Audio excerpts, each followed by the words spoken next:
It's very important that people take control of their mind and their body in a way that allows themselves to calm down, to reduce the so-called stress response.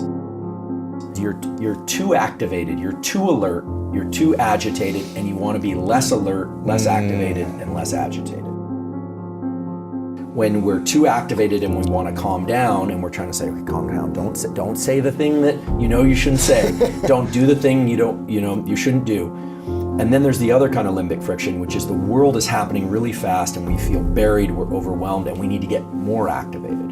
We need more energy. We need more energy. We need to be able to lean into life, and we're feeling overwhelmed. So the first thing for anyone trying to navigate stress, and then we'll talk about trauma, is to understand in what kind of stress they're dealing with. Are you exhausted and having a hard time getting your energy up?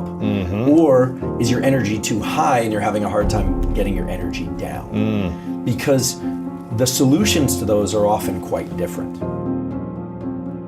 Trying to control the mind with the mind is like trying to grab fog. It's vapors, you're never gonna grab it. The nervous system includes the brain, but also all the connections to the body and back again. And so when you can't control your mind, you want to do something purely mechanical. All trauma, anxiety, fears, they all map back to stress in some way. Now, you can have stress without trauma. You can have anxiety without trauma, but you can't really have trauma without stress and anxiety. Even though there aren't really strict definitions of the boundaries between trauma and stress and fear, I think it's fair to say that trauma is a fear and or stress response that's happening at the wrong times.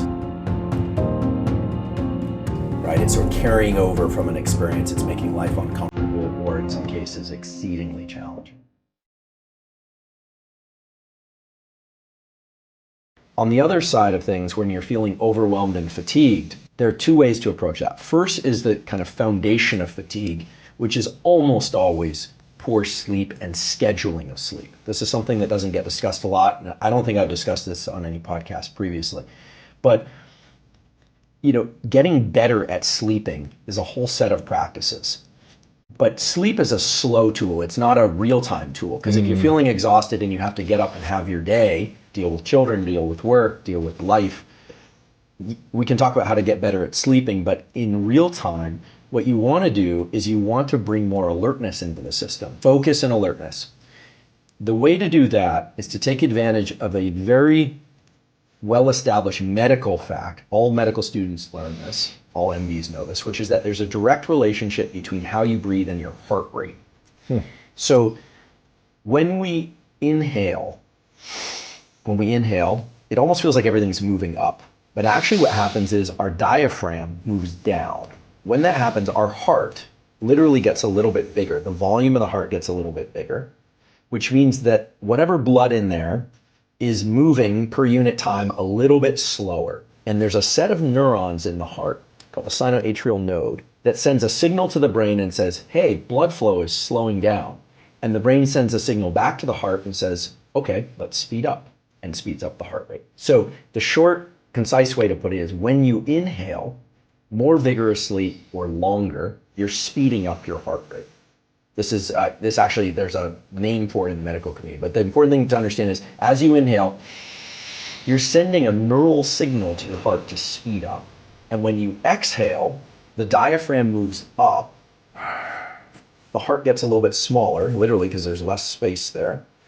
Then there's a signal sent to the brain, and the brain sends a signal back and says, slow down the heart rate.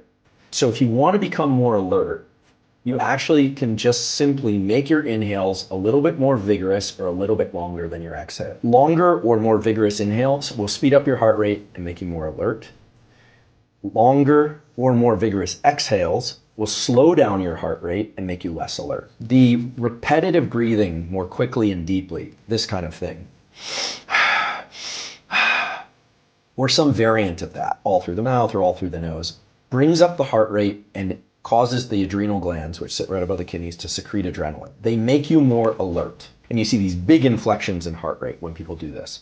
Typically, it makes people feel agitated at first. They feel a little bit agitated. And then when you exhale and hold your breath for 15 seconds or so, or what you're doing essentially is you're learning to be calm as your body is flooded with all this adrenaline and the heart rate is going. And that is 100% top-down control. What you're doing in those moments is you're learning to take your forebrain and say, fight the temptation to move, fight the temptation to breathe. This particular pattern of breathing, 25 or 30 times, followed by an exhale and a hold, and then a big inhale and a hold, sometimes doing more inhaling and exhaling type repetitive breathing. That is really somebody training themselves how to self-induce stress. And we know from some good literature and some emerging science that's still ongoing that it is possible to get comfortable in these agitated states so that your mind is okay, feels okay when the body is feeling like it wants to tremble or move, that you can learn to suppress that activity. The ice bath is another good example of this. Some people go straight to the ice bath because cold water will almost always induce a low level of stress in people. You have to kind of fight it. Even if you learn to love it, you still have to, every time jumping in there, okay, I got to control the mind essentially to calm. Right. Exactly. So the body is saying, this is really cold. This is really cold. Get out now. And you're pushing back on that, and it's top-down control. It's pure top-down control. And you could do this any number of ways. There's actually something called the hour of pain. The hour of pain was actually described to me by a friend of mine, a former military special operations guy, who said that they place you, this wasn't through military, but this is a kind of outside the military extracurricular activities, placing you into one position on the floor, and you have to stay there for an hour, which can be excruciating. There's so much limbic friction where you want to move so badly because the stabilizing muscles of the body and the feedback and our musculoskeletal system says, move, move, move. I don't want to move the tiniest bit. And so all that practice it's just a different version of the ice bath. Yes. It's you're learning top-down control. So,